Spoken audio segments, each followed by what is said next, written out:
টাকা লাগবে না, এটা ফ্রিতে দিচ্ছি। ফ্রি দিতেছে? হ্যাঁ, free। আলহামদুলিল্লাহ, বেচা কিনা শেষ হয়ে গেছে না? জি।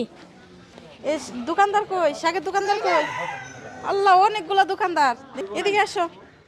কেমন আছো? ভালো। শাক বিক্রি করতে নিয়ে এসছো? জি। তুমি একাই নাকি আরো কেউ আছে? ওরা ওরা তোমার কি লাগে?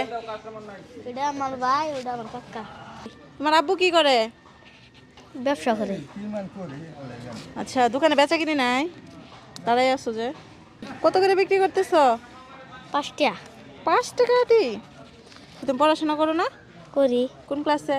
3 মাশাআল্লাহ, দর্শক দেখেন যে পড়াশোনা করে ছোট্ট ভাই বাবাকে সাহায্য করার জন্য চলে আসছে বাজারে এই মূলত এগুলো বিক্রি করতে। তো তো এই তো হয়ে গেছে বাবার যোগ্য সন্তান, লেখাপড়া করে বাবার পাশে দাঁড়াইছে, তাই না?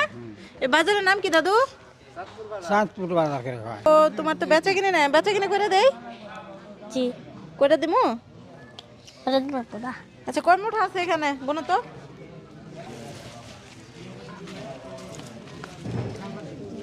20। তো আপনারা সবাই 2 মুঠা করে এখান থেকে নিয়ে চলে যান, বিক্রি করে দেই। দেন না কেন? ফ্রিতে নিয়ে যান, টাকা দিতে হবে না তো। ফ্রিতে। ফ্রিতে আছে নিয়ে যান।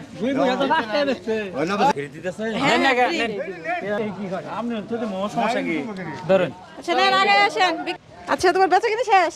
আলহামদুলিল্লাহ, বেচা কিনে শেষ হয়ে গেছে না? জি। দর্শক দেখেন যে পড়াশোনা করতেছে, পড়াশোনার বয়সে বাবাকে হেল্প করার জন্য বাজারে চলে আসছে। আমি এই ছোট্ট ভাইয়াকে একটু সাহায্য করলাম যেন তাড়াতাড়ি সে বাসায় চলে যেতে পারে। তো এরকম ভিডিও আপনাদের কেমন লাগে কমেন্টে অবশ্যই জানাবেন। যদি ভালো লেগে থাকে তাহলে একটা শেয়ার দিয়ে পাশেই থাকবেন। আজকের ভিডিওটা এ পর্যন্তই। আল্লাহ হাফেজ।